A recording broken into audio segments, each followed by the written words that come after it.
Okay, I'm going to go ahead and get started. Hello, everyone. I'm Elisa, and I'm an event staffer at Politics and Prose Bookstore, and I would like to welcome you to PNP Live. We appreciate you joining us in this virtual format in the midst of these continuously extraordinary times, throughout all of which we've been working to bring you the authors that you love and their new books to our PNP community. At any point during the event, you can click on the link in the chat to purchase Happy For You directly through the Politics and Prose website. If you look near the bottom of your screen, you'll see a button that says Q&A. You can click here to submit a question to the author, and while we try our best to get to everyone's questions, we do apologize in advance if we run out of time before we get to yours. We'll be providing closed captions if you click on the CC link right next to the Q&A button, also at the bottom of your Zoom screen. Before we begin, I would like to say thank you again for being here. We're immensely grateful for you all helping keep our business and our spirits afloat. And now I'd like to welcome to PNP Live, Claire Stanford, celebrating the release of her new book, Happy For You. Claire Stanford has fiction and essays that have appeared in The Rumpus, Tin House Flash Fridays, Black Warrior Review, Los Angeles Review of Books, The Millions, and other publications. She received her MFA from the University of Minnesota, and her work has received a fellowship from the Jerome Foundation and the Minnesota State Arts Board. Born and raised in Berkeley, she lives in LA, where she is a PhD candidate in English at UCLA.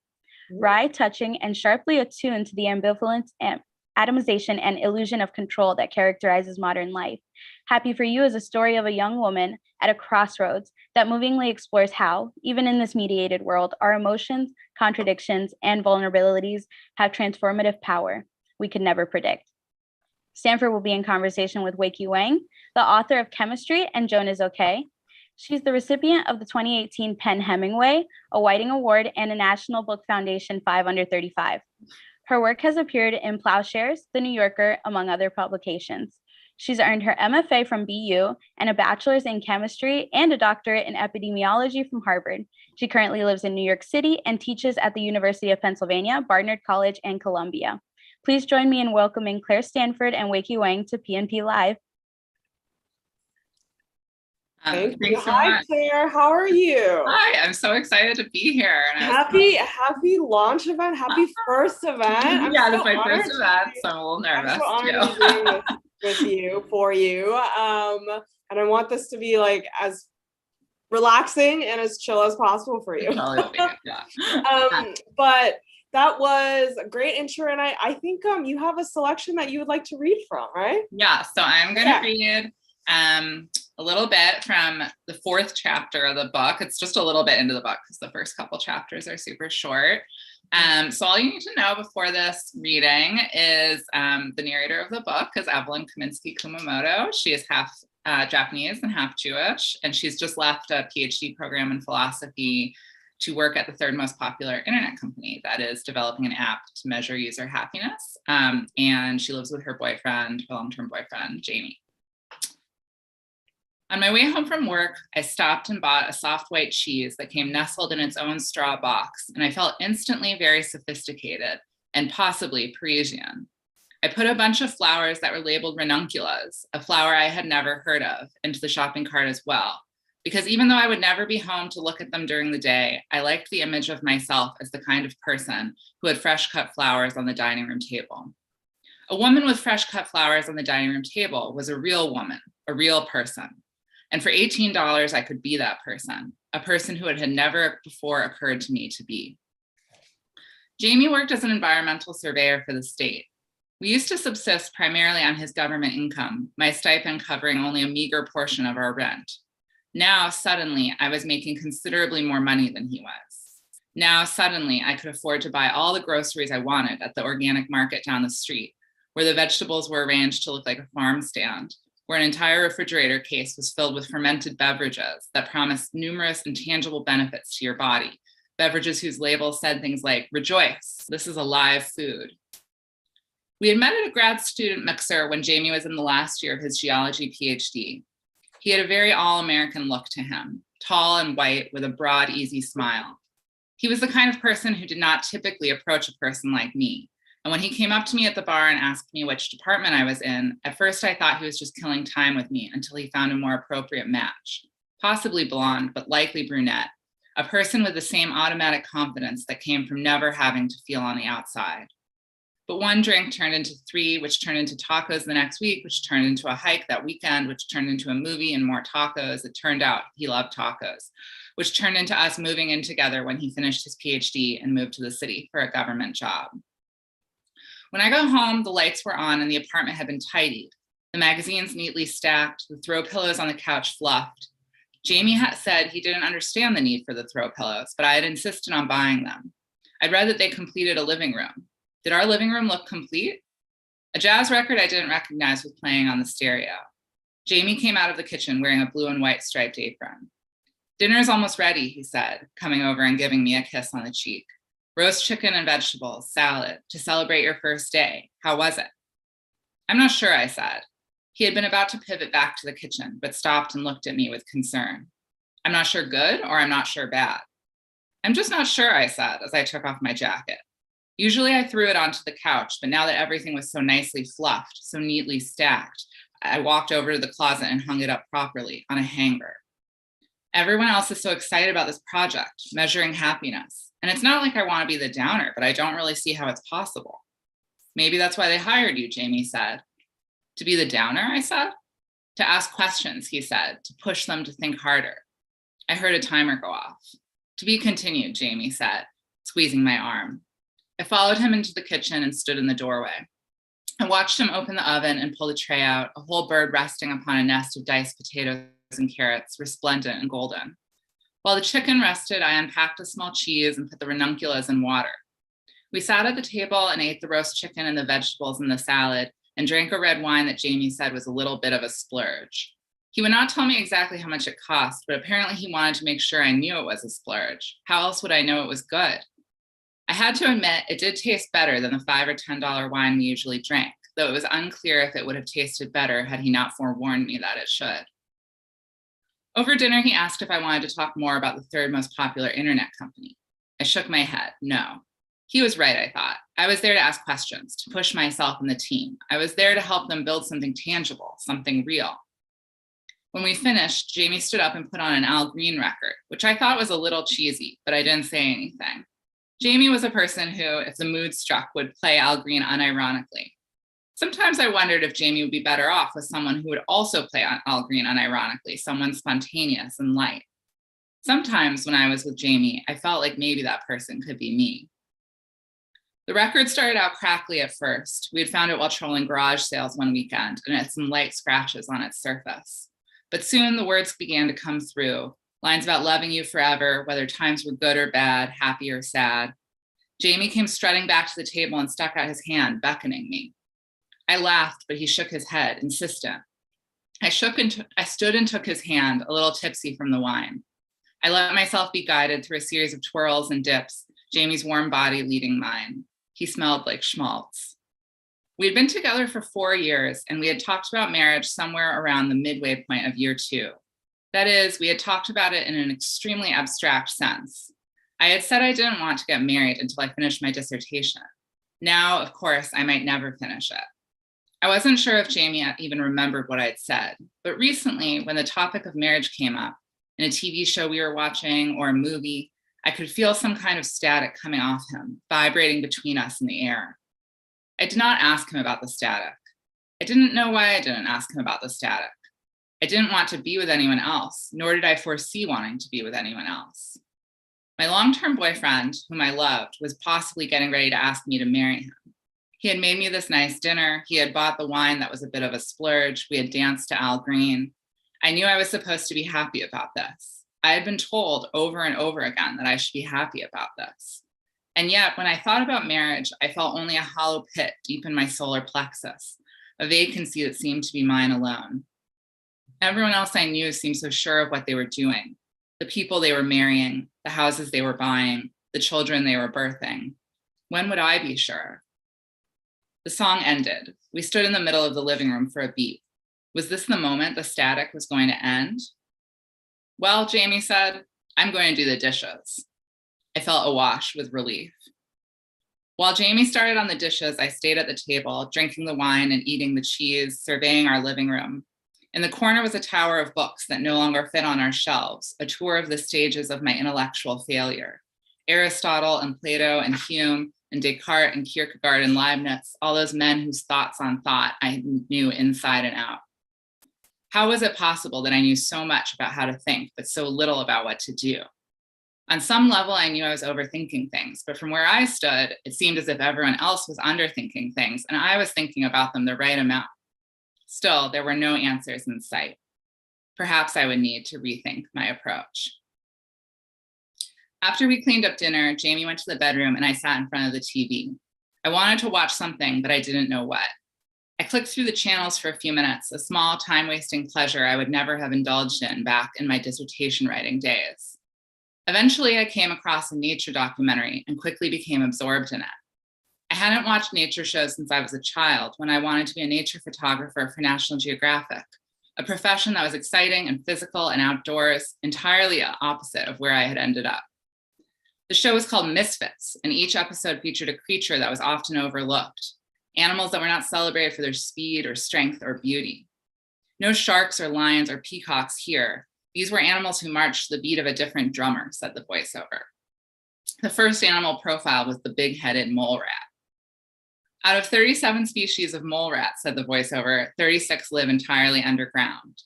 The big-headed mole rat was the one species who ventured above ground to feed. They did not have a good sense of sight, nor did they have a good sense of hearing.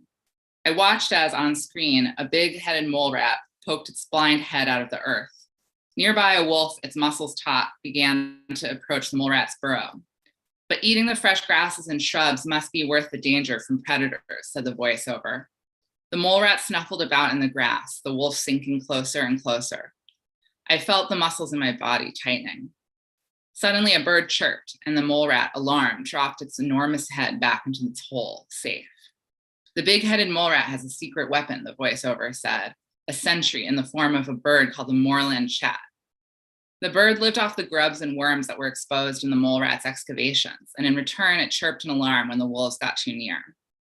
I had happened upon a marathon, and I watched several more episodes about the Japanese mud skipper whose evolution had gone stalled somewhere between fish and lizard, the Arctic woolly bear caterpillar who took up to 7 years to store enough resources to turn into a moth, and whose whole body went into deep freeze every winter, its blood turning to ice.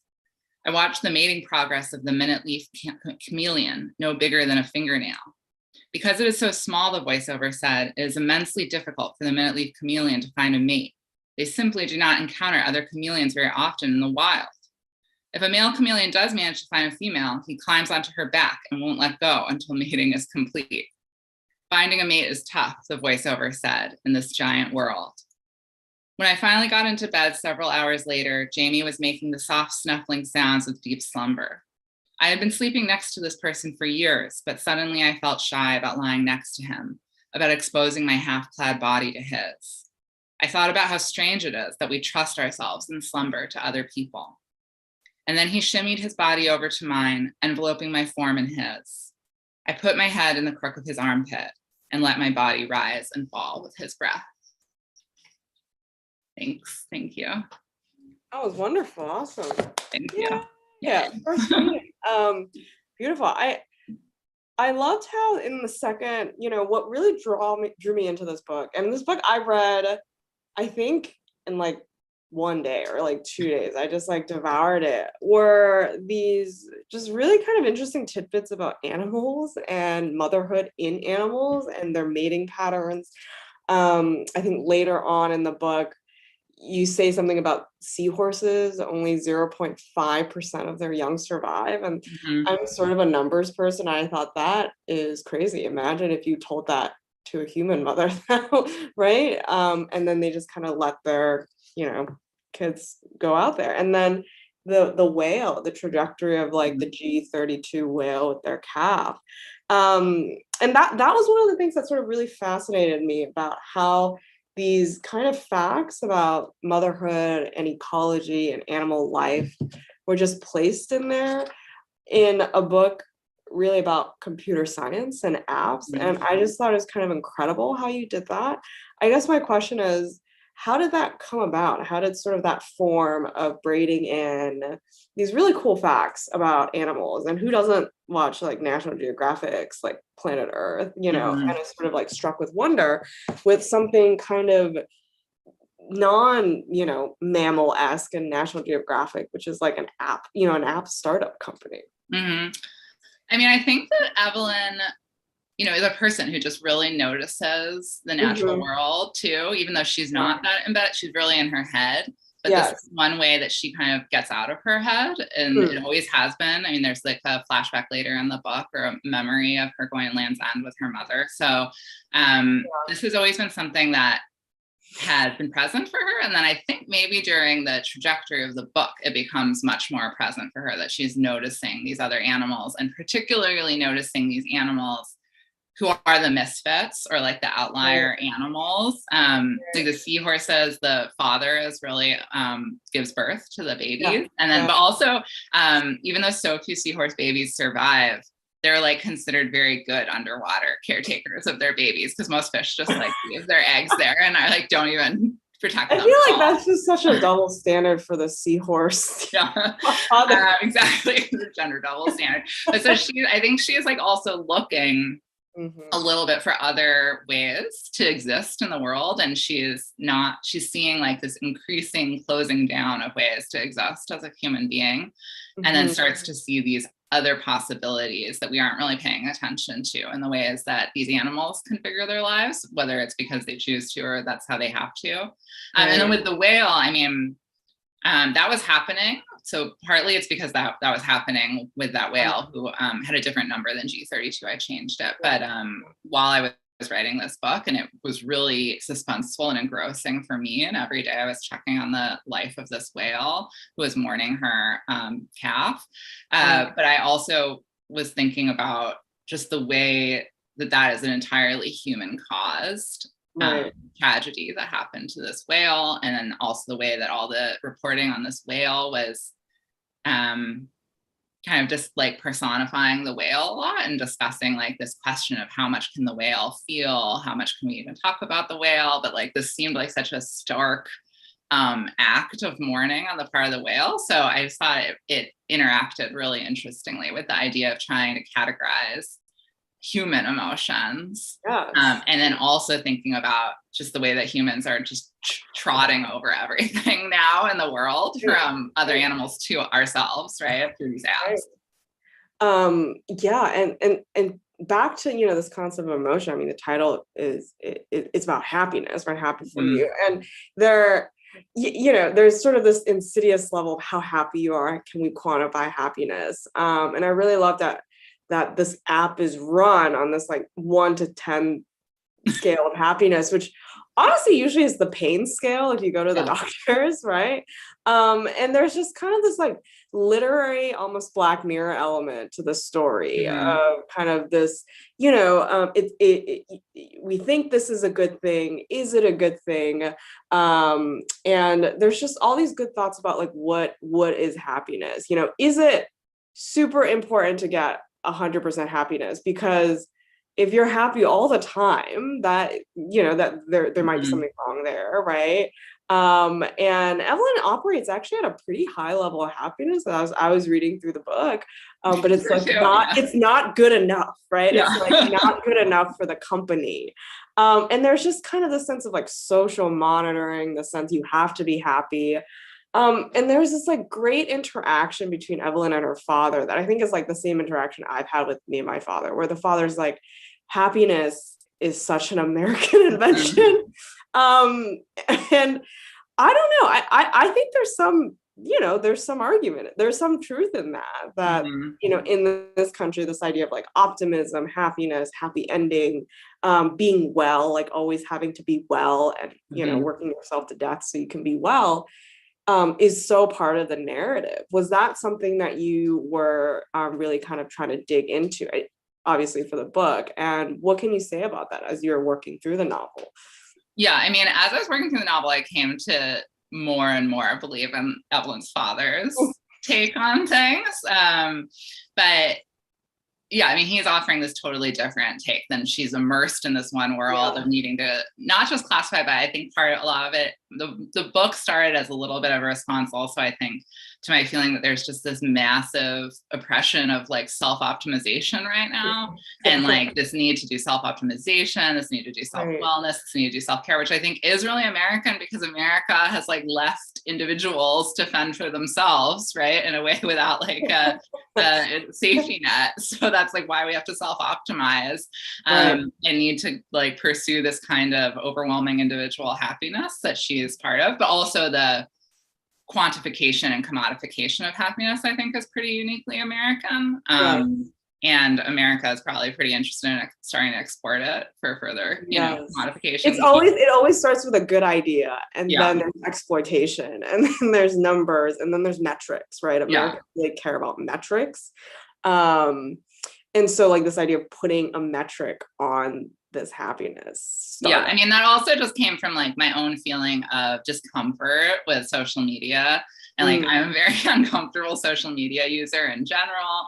And just that feeling of quantification of how many likes are you getting? How many comments are you getting? What kind of things get likes and comments? So like, I love that you say that Evelyn seems pretty happy to you. I thought she was. I think she is too, but there are really widely diverging reads of Evelyn that may, you know, that did some people think she's not happy as they went through? Yeah, some people like read her as very depressed for the first half of the book. And that's not how I met her, but of course the book now exists, you know, for however people want to do it, but however people want to read it, but I see her as like, you know, she's working through some things. She's like grappling with some big crossroads, but she has self-awareness, and she has like intellectual pursuits, and like is trying for intellectual fulfillment, and she has love, and she's just working out how to like see all those things and make all those things part of her life. So I think like happiness, I think she has this kind of very rich life, I would say, but it doesn't fit into the app, maybe. Right. It doesn't. And you know, there's this part in the later half of the book that I'm not going to read the whole thing to give anything away, but there's this line that I love. Her happiness began at 7.1 and it has only risen to 7.9 after 2 months of using Joyful. Now that's around the same increase as our other case studies, but the average is supposed to be like 9.2 or 8.8 or 9.0. And I was just thinking, this is wild that there's this kind of sense of like presenting case studies of happiness and reaching, you know, who is really at 9.2 happiness out of 10 for most of their life. Well, I think that's also, she's wondering like, is everyone lying on this app? Which is another thing she's also wondering. I mean, even in the excerpt I was reading, where she's saying like everyone else, a big weight on her is that everyone else seems to be very sure of what they're doing, and she is very unsure of what she is doing. And I think she comes to see throughout the book that other people are also unsure of what they're doing, but that is just something you don't see on the surface of other people as much. But it's something that really is difficult for her. And I think it's really exacerbated in our lives by social media and in the life of the book by this app, Joyful. So this, you know, I mean, that's what fiction also exists for, is to show people what are people really thinking and feeling, right? As opposed to like what people are projecting that they're thinking and feeling. But that's a real sticking point for Evelyn, I think. Yeah, and it's first person. The book is first person. Evelyn comes off as, I thought, incredibly thoughtful, funny. She has this kind of like dry humor. She's always eating good food. Major obsession in my own life. She's always eating like good cheese, wine, snacks, really good taste in appetizers. And yeah, she has kind of a complex relationship with her family. And now this ambivalence of leaving her PhD. My first book was also about a character who leaves her PhD and, you know, in the midway just has this like meltdown. I do think in the final years of a PhD, people start to kind of have a little bit of sort of a sense of like, they're kind of in like the dark moment of the soul, and they either go work and sell their soul to industry, right? Or they truck on through to academia. And I know you're doing a PhD and you've done an MFA and you've been in school for a long time. This is something I was seeing when I was kind of in lab and working in lab. Was this something that you were seeing in the humanities as well? It's sort of like this final stretch and people are just like, I'm done. Yeah. No, I mean, I've literally used the phrase dark night of the soul to describe some of my nights of PhD life. Yeah. I mean, I think this comes out of like some questions I had, right, too, about where does, and there isn't really industry for like a humanities PhD. Right? I'm in English, Evelyn's in philosophy. But I had been reading about how some tech companies were starting to hire humanities PhDs or philosophers to come in-house. And this just really fascinated me as like a possibility for a character about this like mashup of worlds. And I think, for Evelyn, it's like she wants to be part of something. She thinks at the beginning of the book that she wants to be part of something that's more real, and academia doesn't feel real to her. I mean, spoilers, like one of the questions is what will her vision of what is real change over the course of the book, and it does. But, it's also a real, I think kind of underlying a lot of stuff in the book is also some financial questions about how one exists in the world and how one moves forward into like quote unquote adulthood.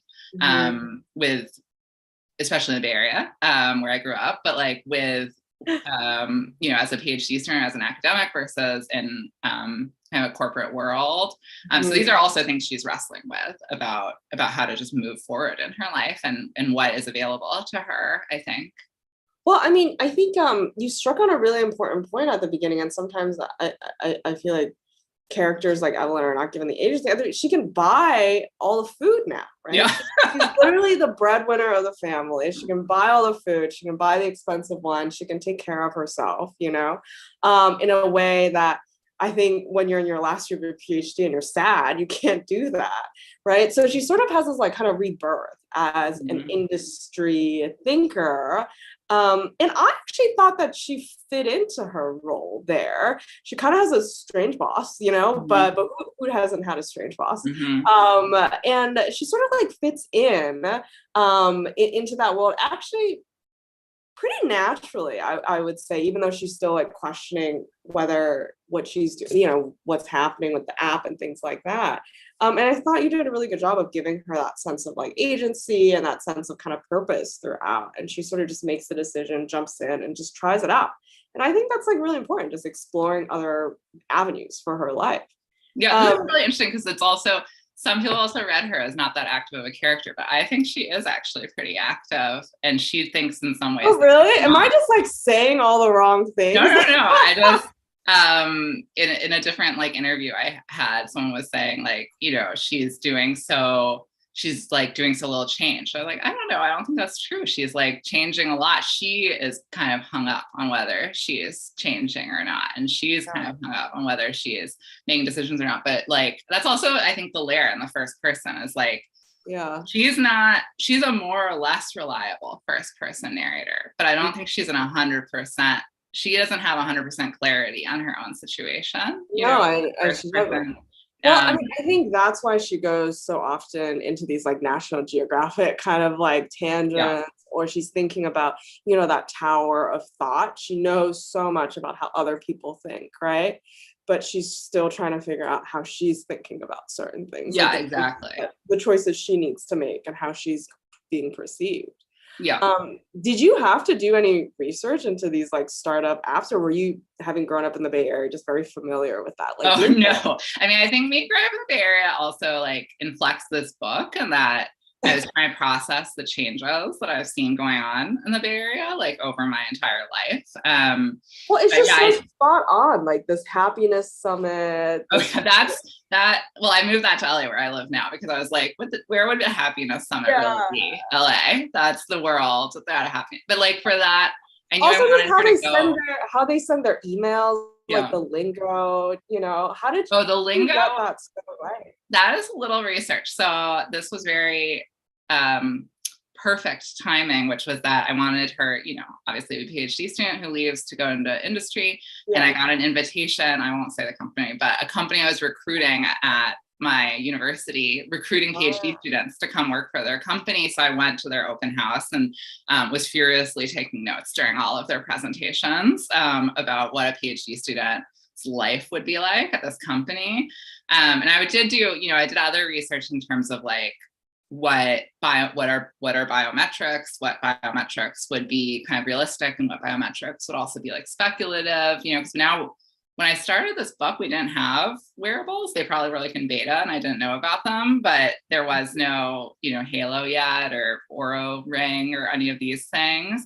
And now they exist. You know way more than I do. Just you talking about all of that, No, so these things exist now that like measure your blood, that you wear. And that measure your blood, your blood pressure and your heartbeat and your temperature and stuff like that. But the app that she and the company work on ends up staying ahead of things a little bit. For right now, it's a little bit ahead of things in terms of what it's measuring and what it's asking. Mm-hmm. I think it was just very spot on that kind of environment that she was sort of placed in, and just like, her surroundings. There's this one, some of the comedy comes from just, I think Evelyn, she's half Asian, half white. She's sort of Jewish, half like divided in these worlds. Mm-hmm. And I think one line that struck me was she has to sit through these meetings where she's learning that East Asians are the least happy or something like that. And there's almost this metric of happiness divided by race and ethnic groups. And what was kind of like your intention with that in creating Evelyn and sort of her family and her father? I wouldn't say he's unhappy, but exactly, he's so much of my father, of just like, he's fine, right? Mm-hmm. But he would be fine anywhere. And even at the end, when there's this like very stressful situation, he still sort of is very, very even through it all, right? And you wouldn't ever say he's entirely sad or devastated. You'd never say he's like a 5 on the happiness scale, So what do you think about that when you're kind of investigating these things and sort of Evelyn sitting at that intersection? Yeah. I mean, the way Evelyn kind of came about as a character, and partly it's that my own background, and I wanted to, I've never really seen a book that reflects anything like my background. So I wanted to put that into writing and explore it and put it on the world. But then also for like the purpose of the book, it was that I wanted to explore this world that's trying to oversimplify things and categorize things. And Evelyn is someone who's gone through her whole life being uncategorizable and being kind of a mystery to people. We're not really in a where are you from era anymore, but like Evelyn, like me grew up in like a era when people felt very comfortable coming up to you being like, where are you from? Yeah, and also because she has trouble figuring out what she like checks off as her life. Oh yeah, which also, I mean, I've noticed that those have updated. Most of those have updated recently, but like I don't know what your experience. Like when I was a kid, like it really was like you could say you were Asian, or you could say you were white, or you could say you were other, and I would like stare at them. And like when I was a teenager, probably in SATs, because you're like not sure what to do. I mean, for me, it's pretty easy. I just right. Yeah. But it's like just, and for the app, there's only like one choice. It's just like, what am I supposed to do? Yeah, so the app is still a little retrograde in that way, but that was definitely one of the things that was most important about the app, was that the app is making her choose from choices that are not the only choices she's living in her life. So it has these racial choices, but then it also has that you have to be single or married. Yes. And that's it. Those are the only possibilities available to her. When she's in this much more, I don't want to say complicated, she's just in a different situation than that of long-term partnership. And so she's just someone who maybe is somewhat used to living in an uncategorizable way, but also is still working through some aspects of that, I think. And then I think this experience of being at this highly wanting to categorize, highly simplifying place kind of helps her bring into relief and that these are questions for her, and kind of start working through them and accepting them. Right. Yeah, I mean, and I think her father is just like a mystery to her also. And that's why he says like happiness is such an American concept. I think of him as someone relatively happy, but his happiness is presenting, in a totally different way than maybe what we're used to, or what this app is thinking of as happiness. Yeah. Well, I think he's, he has this evenness to him. He has this sort of, he's gonna he's not going to get too excited, but he's not going to get too kind of like exaggerated any emotion. But if you need him there, he's going to be there, right? And he's just going to drop everything. He's going to be there. And he's sort of like this doer, and not necessarily this person that stews and sort of like, how happy am I? Whereas I actually feel like as you're going through the book, the numbers, I was starting to get anxious. I was like, is she going to be a 7.5 today? Like, what if she gets to 6.3? Like, what we're going to do? She's going to get kicked out of this company. I was starting to get this anxiety of being followed by these numbers of like, blah, blah, blah. And I think someone like, Evelyn's father kind of just anchors her in a different way, just like talking to him. They sort of have this just really fascinating and honestly a really beautiful relationship, I found. I mean, I wanted it to, again, show that like a parent and a child can love each other and still have miscommunications and questions and, kind of difficulties along the way. And it doesn't have to be a straightforward path for it to still be a loving and happy relationship. Right. Yeah. And I think it's important to show that because oftentimes I think sort of Asian parents in the media or any kind of book is they're either painted as just like really difficult, misunderstood. There's a lot of angst in the family. And obviously this family is fractured in some ways, right? They're kind of a melded family. And they do have sort of, friction. Every family has friction, but I thought you handled the balance with such grace and just generosity for everyone in the family and presenting them with, we're in this together. We have to get through this together. Let's help each other out, right? And let's try. They're sort of like trying to be their best selves, and they don't always succeed, but. I love that reading of it. And I think it's also that it's pushing Evelyn to start seeing them as like full human beings too. Right. So she's so shocked when she finds out that her dad used to listen to records all the time at Cal and when he was an undergrad, and she has this immediate assumption that he was lonely, and then she realized like maybe he wasn't lonely, maybe he was like loving getting to listen to these records, and there are these things that she just like doesn't know about him that make him a fuller human being and not just like a dad who most right. I know. And I think she starts thinking about that later, that there must have been a lot of love in a relationship for her to be there, right? So that was kind of very touching to see sort of that family dynamic. And I mean, throughout this book, it's just, I think there's just such a good nuance of human relationships. Like nothing was sort of over exaggerated in terms of like a blowout kind of like, et cetera, et cetera. There was just kind of the sense of, dealing with the daily frictions of like life, of the absurdity of this like company that she has to work for.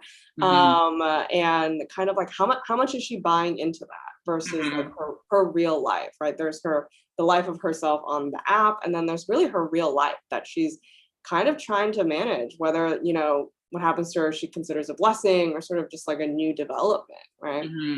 And I think also dealing with the absurdities, I mean, it's definitely like the tech is the main absurdity, but then like the wellness, the happiness conference and like the wellness industry, the absurdities of, eventually when they go to Hawaii, the tourist industry there. And I mean, I think Evelyn is someone who really notices the absurd and is really interested in the absurd elements of life. Although I think she also starts to realize that other people around her, I think she's kind of alone in that and realizes as the book goes on, other people are also in that with her. Her best friend and Jamie, her boyfriend, reveals that he has, a lot of inner thoughts that she didn't know about as the book goes on. So, well, I mean, I love the back cover where he's described as like relentlessly optimistic, corn-fed, and I was like, it's so great.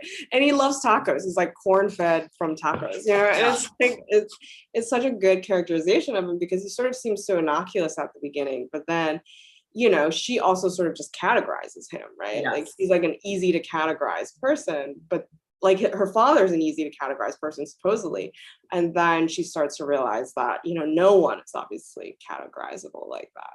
Yeah. And I think Jamie's surprised. I think like what she needs and what happens, but without kind of saying how, is like for Jamie to surprise her in some way. She needs to be able to see that like she hasn't figured it all out. Right. And then that's an exciting and enriching thing in a relationship.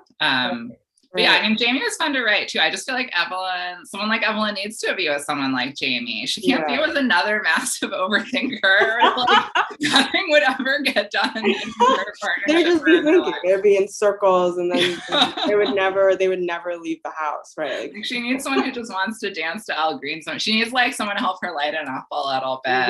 Yeah. Well, Jamie does such a sweet proposal in this book. I'm not gonna give it away. I just thought it was such a good way that he proposed. I mean, it was not flashy or anything. It was just like very definitely not flashy. I want to get proposed like that, maybe. Yeah, so he's just someone. He's also like something that's also in the background of the book is like the mind-body, you know, problem, which is what Evelyn's supposedly writing her dissertation on, and she's such a mind person. And Jamie is supposed to be just a much more physical, like physically present, physically aware person. He's a geologist. He's out in the field. He's dealing with big things. Yeah. And he's also a doer in a lot of ways. Like her dad is, and she is a sit and thinker. And I think she like stews in it. She's like, you know, she starts to get the anxiety of these. I mean, who wouldn't? If I had a number that told me I can't even have a healthy relationship with my Fitbit, let alone like if I had an app that like told me how happy I was every day. I think I could do it. So we have some questions. Let's move to that. And then if we have time, I can keep asking you about your process and things like that. I'm just super excited that this is such a fully formed book. It's so great. It's such a privilege to read. One of the questions was, are any of the characters in your book inspired by people in your personal life? Oh, always an interesting question. I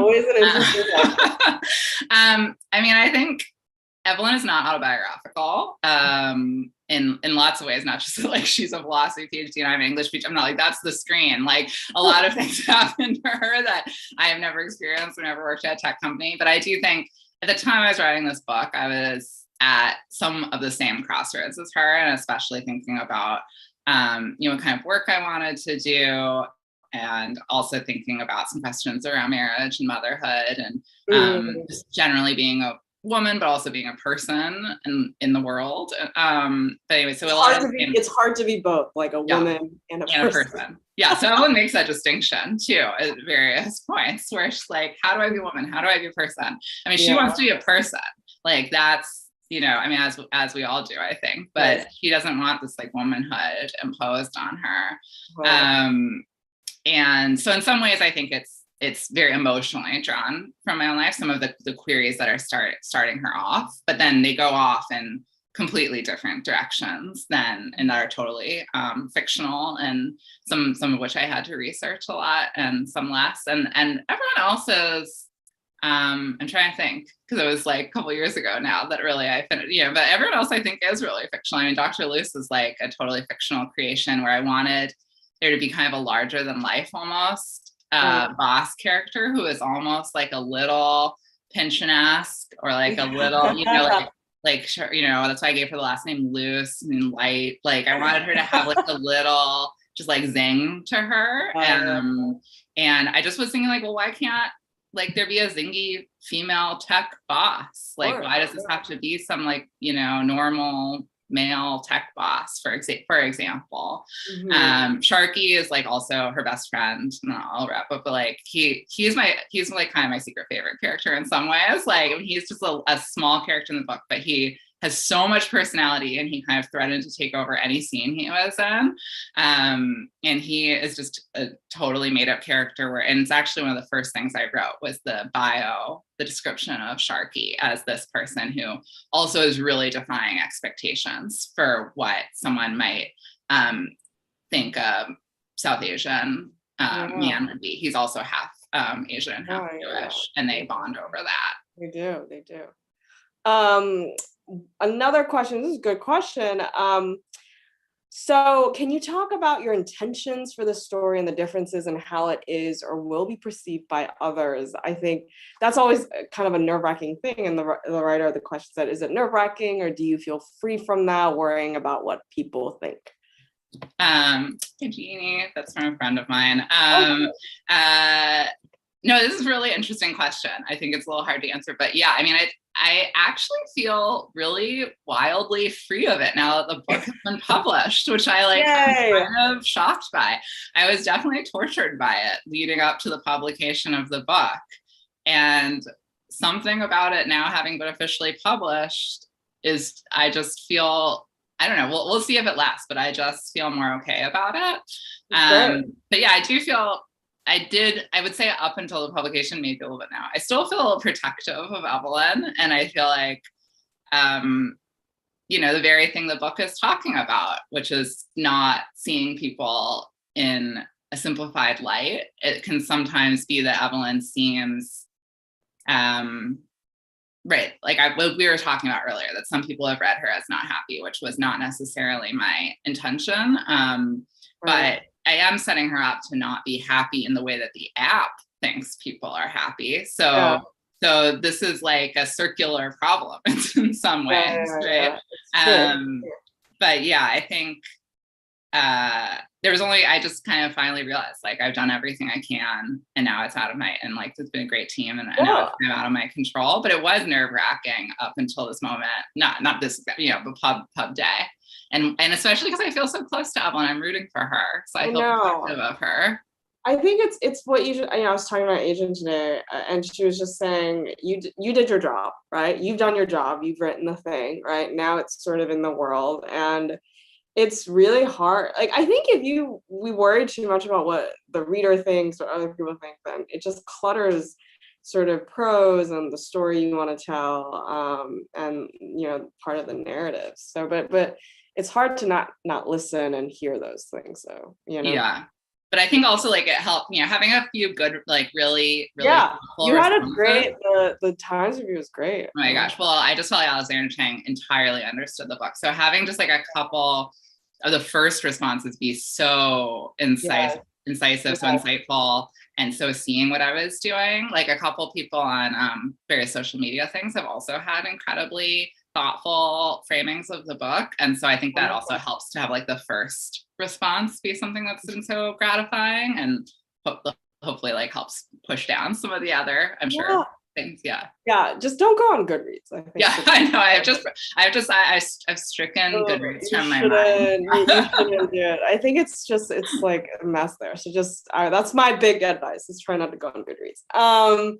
All right, so what emotions did you experience once you concluded the novel? Do you think you will miss these characters? Oh, I definitely miss them. I'm like, even just thinking about them and talking about Sharky, I'm like, oh, I miss Sharky. But I'm not planning on doing anything else with them. I really feel that their journey is complete within this novel. I think when I finished the novel, I just felt, really gratified. I mean, this was a book. So I wrote a book during my MFA. It's in a drawer. And has many, in a drawer. It's like in a pile on my computer. And then this book is all from after my MFA, and all something I've been doing in my own time, and balancing with doing my PhD and my dissertation. And so I just felt like really gratified that I did it. Like there are a lot of dark nights of the soul about writing a novel too, at least for me. Like, am I going to be able to pull this off? Am I going to be able to get it to all come together in the end? Then you add on the further dark nights of the soul of the actual process of trying to get it published. But I just mean the dark nights of the soul, like artistically, in terms of like, am I going to be able to produce a product that I feel happy with, satisfied with. And so that I was able to do that has been like just really meaningful to me. Right. No, that's good. It's like sort of getting it out there and kind of producing sort of this work that you're proud of.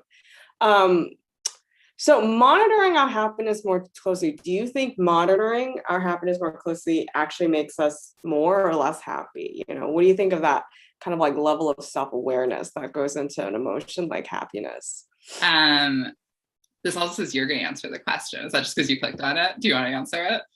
No, I just clicked on it because I didn't know how the thing works. I was like, I should click on it, but I feel pretty sure that it makes us less happy to be monitoring our happiness. I feel like 1,000% sure of that. I mean, how could it not? Like, I think a big part of feeling, I'm using the word happy so much these days too. So now it's kind of like, is this even losing all meaning to me? I don't know. But I think a big part of being happy is just being able to exist. This is also something I really feel Jamie brings to Evelyn, is that he creates moments for her to be able to just exist in the world without having to be thinking so hard about everything and without having to have this like mediation. She has like a very mediated experience of the world where she's always analyzing it and processing it. And I think the happiest moments for her, at least, but I think a lot of people, are when you can just have like you're just in the moment, right? A flow moment. And so how, whether you're working with flow, but also like out in nature or at a dinner party or whatever it is that makes you happy. And so how could like monitoring that not make that less happy? I mean, so like, for example, I tried out a wearable because I was trying to write about it, Amazon Hello. How did it go? It has this like tone function where it'll tell you, it doesn't tell you what your emotion is, but it tells you what emotion you sound like you are experiencing. And I mean, it was like totally addictive, but also like, very, it didn't make me happier to know what my tone sounded like constantly. I was just worrying about it all the time. And I especially would do it like while I was teaching, because I was really curious what tone I was communicating, to my students. And I don't think it helped anything. It just made me distracted while I was teaching. It's like the opposite of, I think, when you kind of think about what you eat, you tend to maybe like lose weight or sort of get fitter when you're really cognizant of like physical habits and things like that. But I do think emotions are sort of a different set of that. Like you can't treat happiness like how you treat carbs, right? Like, I mean, it's just a completely different metric. And sort of to attain that level of happiness, sometimes it's spontaneous, sometimes it's luck, sometimes you have no idea why you feel like exactly. Well, and that's like, it's still really a mystery. I mean, they talk about this in the book, like their emotions are a major mystery in the world. Neuroscientists have no idea still what's really triggering emotions. No, I get it. And it's so much of it is also like social, like who you talk to that day, at that moment, what the weather is, what your dog does, like dig through trash. That doesn't make me happy, right? So like what happens during that day has a lot of effect on just like your neurotransmitters, hormones, and things like that. It's just totally impossible to predict. Okay, so readers really excited to read this book. I'm excited for you to read it. It's a very, very bingeable book, actually. How do you think writing it helped you explore your identity? Was there anything you learned about yourself during this process? I think this is a really great question. I think one of the things that was really revolutionary for me was like really committing to writing a half Asian protagonist, half Asian narrator. I've seen other writers talk about this too more recently, but like, when I was in my MFA, like I just wrote stories of default whiteness. Like that was a very common thing, or at least I'll just speak for myself, that I was really working within that world. Although in my thesis, I did start freaking out with that, but, and just deciding like, I don't know if anyone else is going to be, it was hard for me. I was like, I don't know if anyone else is going to be interested in reading a mixed race narrator. I don't know if anyone else is going to connect to that experience, or if that's going to be like a barrier for people to connect. I don't know if it's going to be saleable, but like this is just what I really need to do right now. And I'm going to do it. And I think the decision to really commit to it and then get to write through it and get to think about the way that Evelyn's experience of life is like, she doesn't experience really overt racism at all, but it's just that her life is really inflected by being a mixed race person, half Asian and half Jewish, and the way that some people treat that kind of through microaggressions and the way that she thinks about herself moving through the world. And so that was a really fascinating process to me to like think through some of the things that I'm thinking through in my own life, but then also for a person who, in a lot of ways is very different than me, Evelyn, but then really just committing to putting this voice out in the world that I've always wanted to see, this kind of story. And this year, a couple other, books, Win Me Something by Kyle Lucia Wu is also about a half Asian narrator, and I thought it was so beautiful, and it came out just a little while ago too. And so I do feel like this kind of voice is starting to kind of open out. Yeah, and I think it's such a good type of character in which, I don't think in your book Identity at all of the narrator sort of like takes over the book, right? It's just part of who she is, and it's sort of something that she wonders when she has to decide who she is, right, on an app, and sometimes things that she thinks about when she has a meal with her father, and her father's now with someone who's Japanese, and she thinks it causes certain doubts in her mind, right? That I think is sort of a unique perspective and an unexplored perspective, and definitely a perspective that we haven't seen before. But written with such nuance and just, I think, such kind of evenness and generosity for everyone involved, because these are hard issues. There are no right answers, right? And sometimes it's just really important to have a narrator bring up that question. Like, what does it mean that my stepmother is now Japanese? Like, what does that mean for me? Maybe it means nothing. Maybe it means something. I don't know. Right. Yeah. She's facing some uncomfortable questions too around that. Yeah. But and I think the truth is these identity questions never go away. Like they don't get answered and then you're like done and then you're better. Right. I think they're just always very, very pervasive. So the last question is from Madeline. During the writing process, are you writing to and or for a specific audience? And if so, how much of the crafting of this audience shaped by your own identity and growing up in the Bay Area? I mean, I really think about my writing as like wanting to put a book out in the world that I want to see in the world, like being able to write a story that I really want to read. And there wasn't exactly the story that like I felt like only I could write out in the world. So that was what I'm writing for. I would kind of like for people maybe like me who on the one hand kind of grew up not seeing themselves in these stories, but then I think also this larger audience of people in general. And I thought the review did a great job of just discussing this, like people in general who don't feel that the algorithmized life is serving them well. And I would say algorithmized life because it's not just like the algorithm of tech, but the way that the algorithms kind of starting to infiltrate all of our minds and make us like simplify various situations or have various superficial expectations of people. I mean, growing up in the Bay just like inflects my experience in that, I grew up in such a progressive and diverse place. And I mean, I could talk much longer than what we have time left for about the ways that did and didn't kind of shape my like consciousness of my identity and my biracial kind of identity and place in the world. But I think in some ways,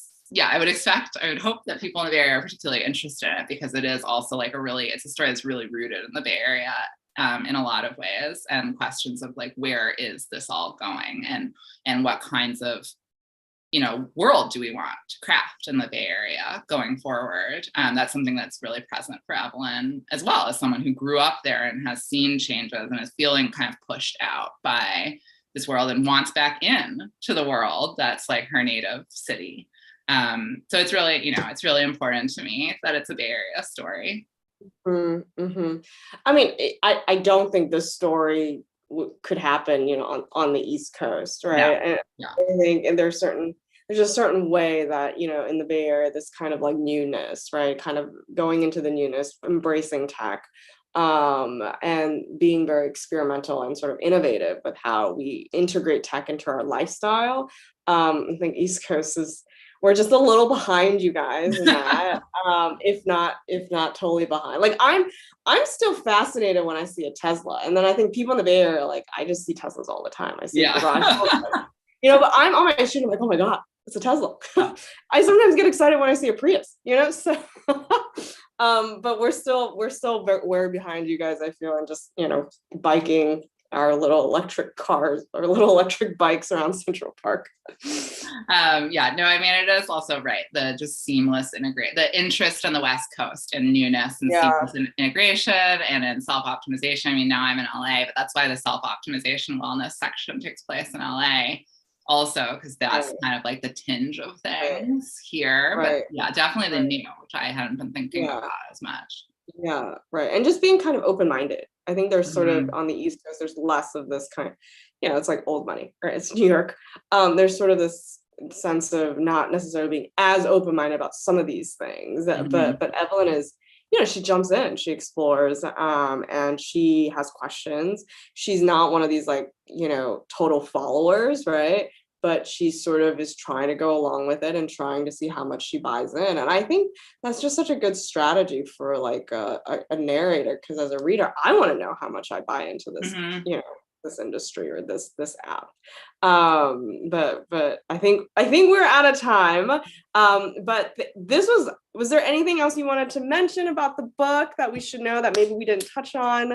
Oh no, I thought that was such a wonderful conversation. Thank you so much for doing this conversation. And I mean, as you know, chemistry is a huge resonant book for me too. So if you're out there who hasn't read chemistry, read chemistry. Thank you. Hello. So I first want to say thank you so much, Claire and Weike, for being here with us today, for taking the time to be here, and for such a fun conversation and such a beautiful reading. It was great. So thank you.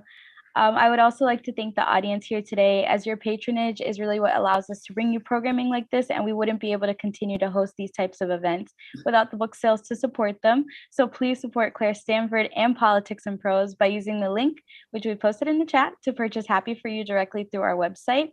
And be sure to keep an eye on our website for our current event listings, as we have plenty of excellent events to attend virtually and also now in person. So thank you again, Claire and Weike, for joining us today. Keep well read, everyone, and enjoy the rest of your night.